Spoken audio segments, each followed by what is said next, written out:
Okay. Questions about that? How many times might an RH negative woman get RhoGAM? At least 3, potentially, right? She's going to get it at how many weeks? 28 weeks of gestation. And if what happens, will she get it again? Bleeding. And after delivery, if? Okay, got that? Yes. Understand what RhoGAM does and does not do. Okay, so now you have to kind of forget a little bit of that because ABO incompatibility has a little bit different focus, but not completely different. ABO incompatibility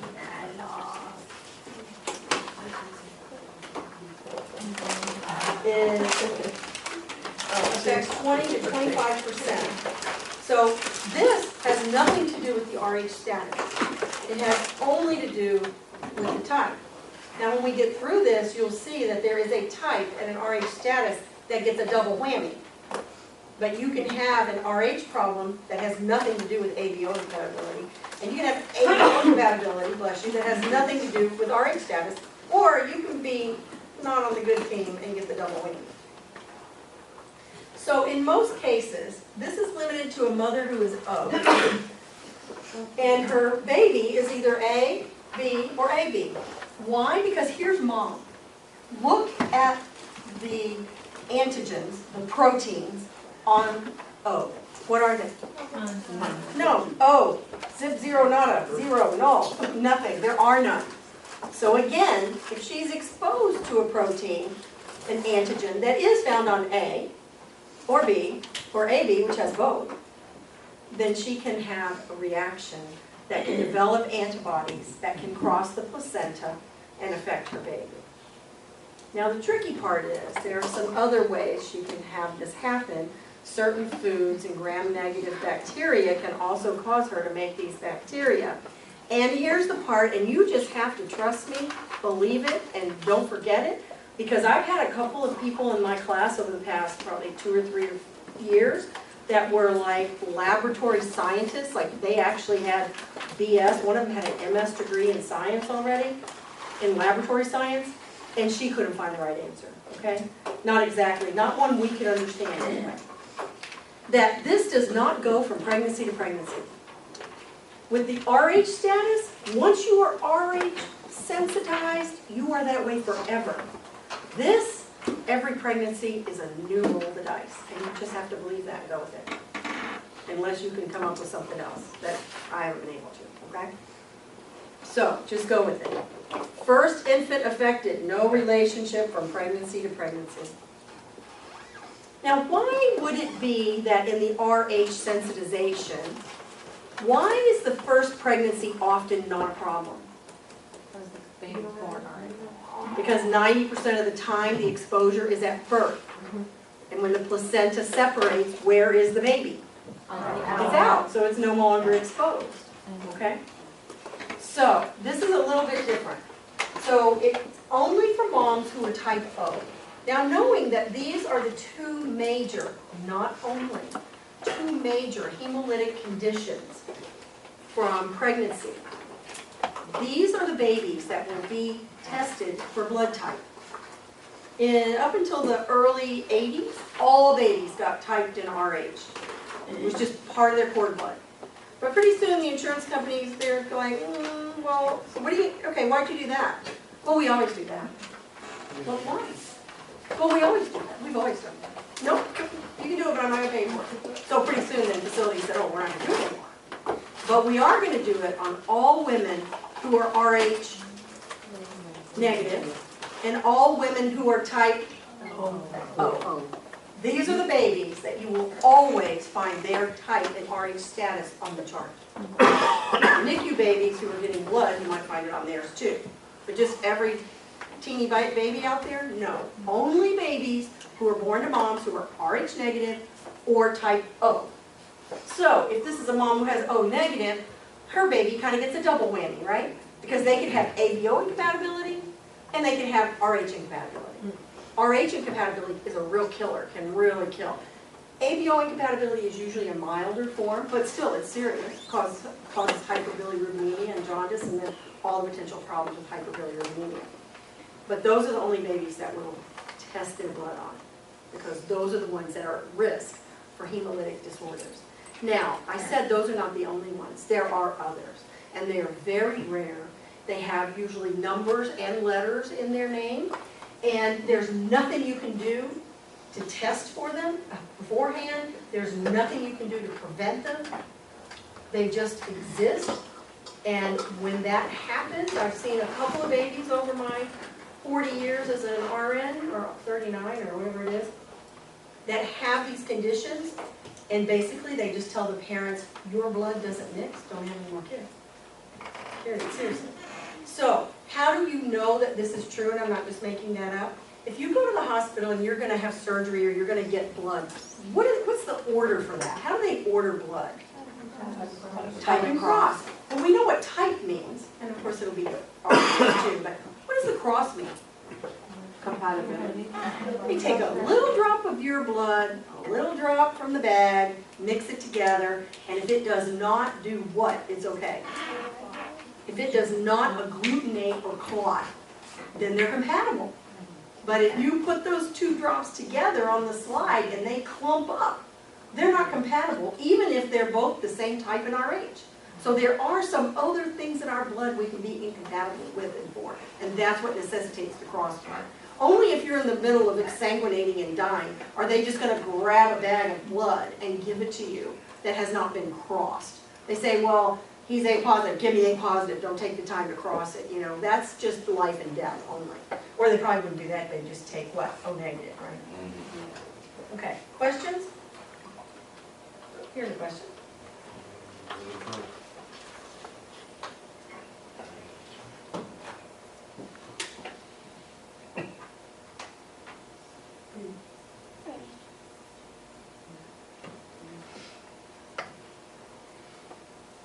Well, right away, you can limit it to which ones? A and B. If the mother is RH negative. So that's A and C. So right there, you know that. Then what's the status of the fetus that we need to know? Positive. If the fetus is positive, well, this one says positive. Ooh, gosh, that didn't really help. And the directive. Positive or directive. Ooh, okay. I'm not sure that's the right question. Ignore that.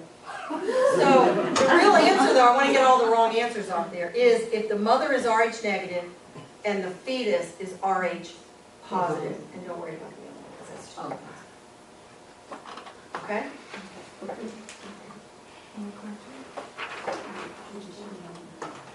Questions about that? There is a little thing, you can watch it again.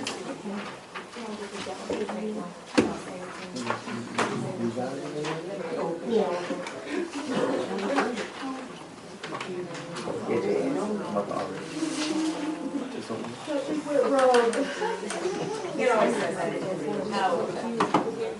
I really don't know why it says that.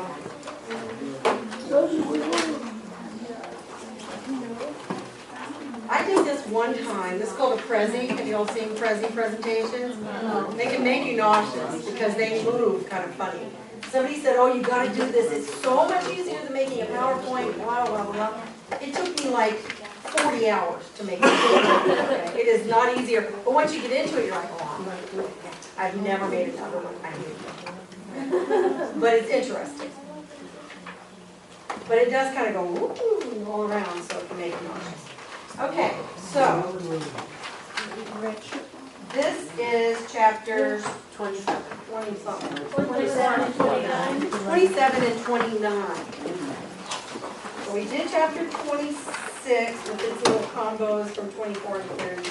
We did chapter 25, and we're going to do this one, and then we'll see how much time we have after that. So, this is the woman with intrapartum complications and high-risk newborn, problems related to gestational age and development. Some of you who've already been in the NICU, especially if you had a good experience there, or if I came and sort of stalked you and, you know, I think I only did that to one person, just saying. He might have felt a little paranoid, I don't know. So, our goals here are to talk about dysfunctional labor. We're going to, because that's an intrapartum problem. Dysfunctional labor means labor's not going like it usually does. Labor usually starts with contractions that are far apart, don't last very long or mild, progresses to closer together, more frequently and more stronger. More intense maybe, more stronger don't sound, that don't sound good. But anyway, that's a dysfunctional labor, is when something in there ain't going right, okay? Then we'll talk about premature rupture of the membranes as well as preterm premature rupture of the membranes, and what do we do with that? Then we'll look at what makes a woman more at risk for preterm labor and how we can treat that. And then look at preterm babies and what they're at risk for and what we can do in particular.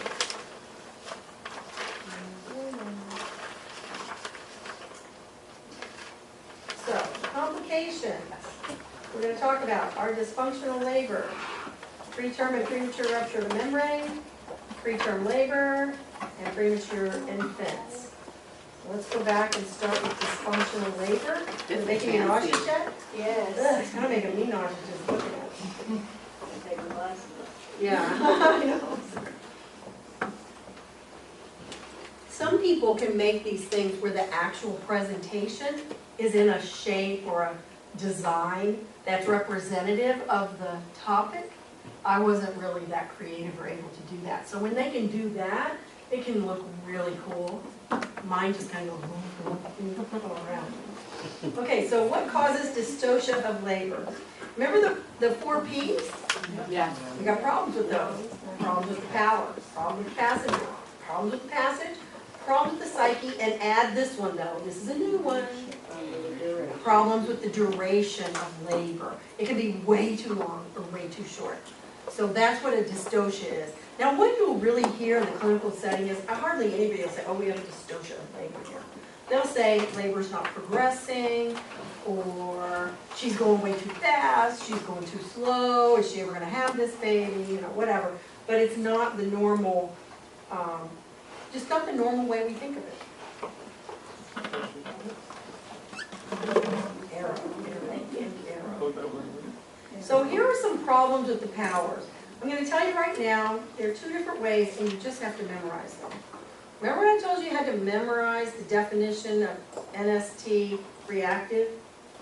I wasn't kidding, and I'm really not kidding here. I want you to memorize the definition. Hypotonic labor pattern and hypertonic pattern. And then we'll get to why this matters at all. Hypotonic, they have good contractions, but they're weak and they're not doing anything. The big thing that separates these in terms of definition is when we find them. So for hypotonic, we find them in the active phase of labor. So what kind of generally cervical dilatation is that? 4 to 6, right? 4 to 7. So this occurs during the active phase. But look at hypertonic. It occurs during the latent phase, which occurs during what dilatation? 2 to 5. No, that's, 2 is to 5. it? Well, 0 to 3 or 4, whatever your crazy book says. But anyway, it's during the latent phase. And during the active phase is the hypotonic. So all of a sudden, here we are, we're in the active phase. That implies itself, we are in labor. We're having contractions. We've got a good contraction pattern here. But now we're beginning to have contractions that are weak. And we know they're weak because what's not happening now? No more dilatation is occurring. So sometimes you may hear that called an arrest of dilatation, arrest of labor, you know, failure to progress, those types of things. What they're really saying is this person was in labor, now they're having a dysfunctional pattern called hypotonic. Hypo means it's not good enough anymore. Okay? Hypertonic occurs early, and these women or it can also occur during pushing. They're uncoordinated, erratic, and painful. So this might be your patient who's in the latent phase according to dilatation, 2 or 3, having some contractions, not doing a whole lot, but they are in a lot of pain. And it might not just be cultural or their threshold of pain tolerance. They're really having a lot of pain. And their contractions are hypertonic, okay? So during pushing, why would somebody not push well? Tired. They're tired, so they're exhausted. They have an epidural. They can't feel their They don't know bottom, how to push. okay? Fear of what? Most likely. Huh? Injury. Pooping. Fear of pooping in front of people. Because nobody poops, right? Nobody does that. Wrong, we all do it. And when you can't, it becomes your number one concern. Right? Just ask an older person. First thing I'm gonna tell you is all about their bowel movements. How they've changed, or they're not, it's just not like it used to be, and I'm eating prunes every day, my doctor's got me on this, but still, it takes a while, 2-3 times I gotta go in there. Work with enough elderly people and you're gonna hear a lot of poop stories, because it's important, and it does change. And then incorrect technique, could be for many of these reasons, causing you to push incorrectly, okay? But hypertonic during the latent phase, the contractions are just not doing anything, okay, other than causing pain. They're not moving forward. So, okay. So we're gonna look at what we're gonna do with that. Then we have problems with the passenger. We can have problems with their size, their presentation, that there's more than one of them could certainly be a problem, and if they have some anomalies that can keep them from passing through the birth canal. So if we have a macrosomic baby, so a baby who weighs more than 4,000 grams, some books might say 4,500, but at least 4,000, which I think is about 813, but don't quote me on that. But macrosomia, large baby, might be the problem. The baby is larger than the pelvis that it's got to come through. Shoulder dystocia, again, the anterior shoulder gets stuck under the symphysis pubis. Or if they're in a presentation such as breech. This baby is in that presentation that I told you in the Frank breech, where their hips are flexed and their knees are extended. And they're little, that's how they are in utero, and when they come out, that's how they lay. Boing, boing, for a while. So breech, of course, is gonna have a problem here, delivery. You can fix that, right? They go down after a couple of weeks or whatever. Double diapering usually will keep them down, and then the ligaments and things get stretched the right way. Multi-fetal pregnancies can cause problems with deliveries, can cause a delivery to not go the right way. There are some women who deliver twins vaginally, because maybe the first one is head down, or maybe the second one is also head down. All you know for sure is what's happening with the first one. Even if they're both head down, after that first one comes out, who knows what the second one's going to do at that point. So even if it was breech, it could turn around and be now vertex. Or the other way, if it was vertex, it could turn around and be transverse or breech. All you really know is that first one is head down. But there are some women who this is so important to have a vaginal birth experience that they want to do that, even knowing they may end up with a vaginal delivery followed immediately by a cesarean to deliver the other fetuses. And usually twins are the only ones who are given that option. If you get into triplets, quadruplets, etc., the fetuses are usually so small and preemie, they can't really tolerate labor anyway, so they usually just do a cesarean. And an example of a fetal anomaly that might cause a problem with a passenger coming through the passageway is hydrocephalus. Why? Because the head is extra big. The head is already gigantic big, but the head is extra big if they have water on the rim, right? I don't know why I can't remember this. Okay, and shoulder dystocia. We already kind of talked about that. Questions with that? Did somebody see shoulder dystocia last time? What did you see? What did they do? One of the nurses saw him helping was pressing on the stomach really hard. Were they pressing here on top of the symphysis pubis? I don't know, I couldn't really tell. She had like pretty much a hole in her arm. She was working. The Because doctor remember, was pulling no her- fundal pressure. The doctor was pulling his head back as well. And I'm assuming somebody was throwing her leg, her knees back to her ears, Yeah, I was holding one ear. pushing it way back as far as you could. So that's called Roberts maneuver, suprapubic pressure, and then the physician will be doing something.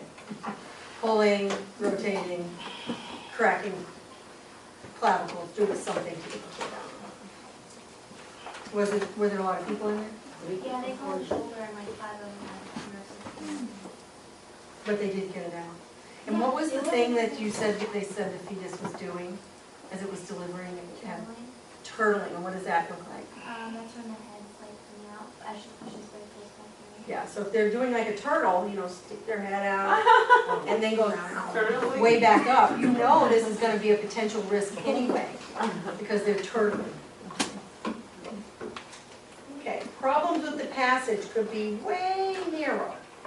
Like in Mammoth Cave where I grew up, there's actually a cave tour called, and there's a place in it called Fat Man's Revenge or Fat Man's something.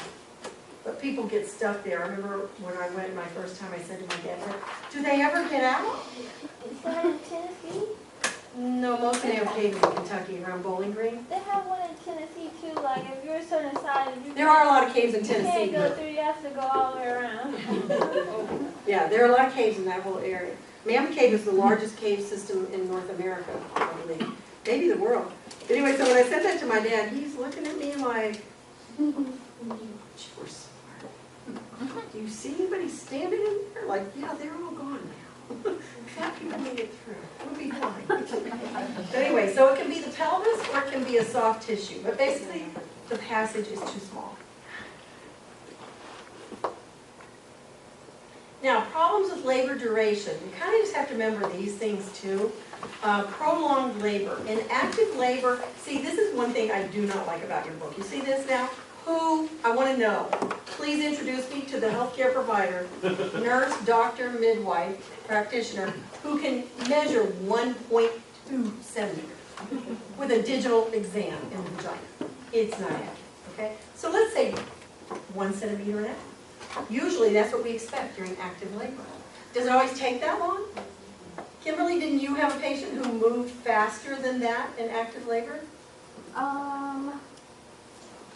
Didn't you all have that one patient who you went to lunch and came back? Yes, yeah, me and Sadia, yeah, the active phase was faster. Yeah, so they can go faster, but this is kind of what we expect based on that Friedman's curve, is that during the active phase, they will progress 1 centimeter of dilatation per hour or 1 centimeter of descent per hour. Don't worry about that 1.2 to 1.5, that's just ridiculous, but that is what it says in your book. So active labor, we think, should go about like that. So a precipitate labor and a precipitate birth are different. A precipitate labor is a labor, an entire labor, that lasts less than 3 hours. Sounds good, but there can be potential problems with that. Precipitate birth just means the birth was unexpected and often unattended. Okay? So that's a precipitate birth. Those are the definitions. Labor is less than 3 hours. Precipitate birth is unexpected and often unattended. So, why do we care if labor goes really fast or doesn't go as long? Hypoxia. And here are some reasons. There are some reasons we care related to the mom and reasons we care related to the fetus. For the mom, she's going to have increased discomfort and be unproductive. That's going to potentially lead to fatigue and exhaustion. She's going to get tired. She's going to stress out or lose her coping abilities. So she was doing really good with her aromatherapy, focusing on the picture of her dog and the new baby nursery, and, you know, her honeymoon pictures and doing her slow, deep breathing and all that. Now, at hour 24, she's like, I'm tired of doing that. I don't want to do that anymore. And now I'm hungry and this is not going well. So her coping abilities are decreasing. The longer you go, the possibility of us not paying attention to their I&O status and becoming dehydrated exists. Because IV fluids are not really necessary during the labor process unless they're getting medication in it, or unless we determine that they're, you know, hypovolemic or dry. So the possibility of dehydration exists. If it goes on for a long time, and especially if the membranes are ruptured, then infection is a possibility. So these are problems for the mom that can also transfer, of course, to the fetus.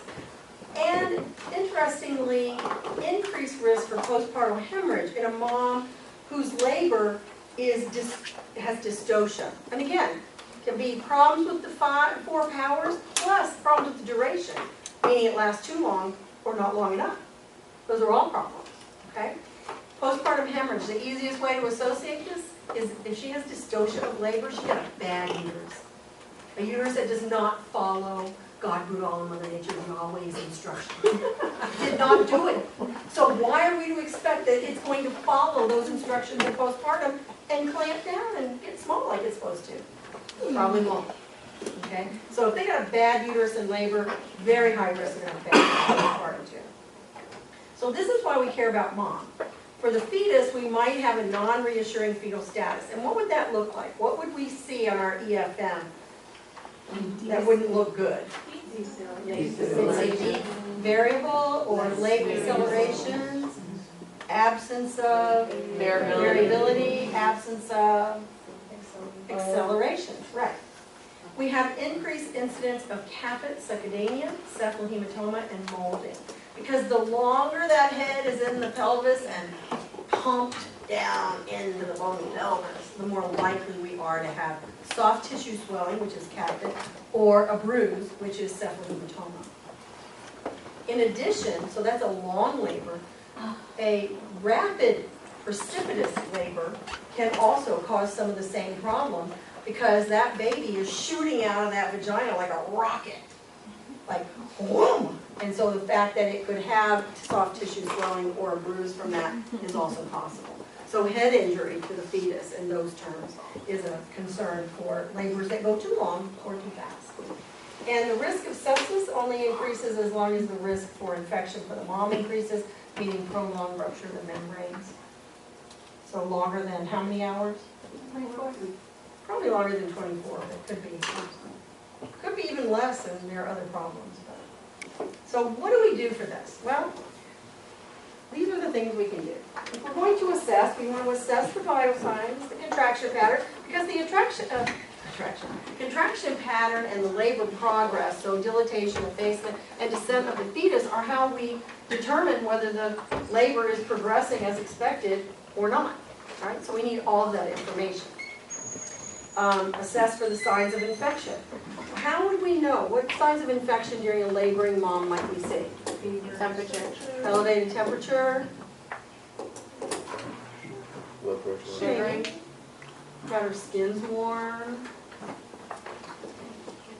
She may have tachycardia.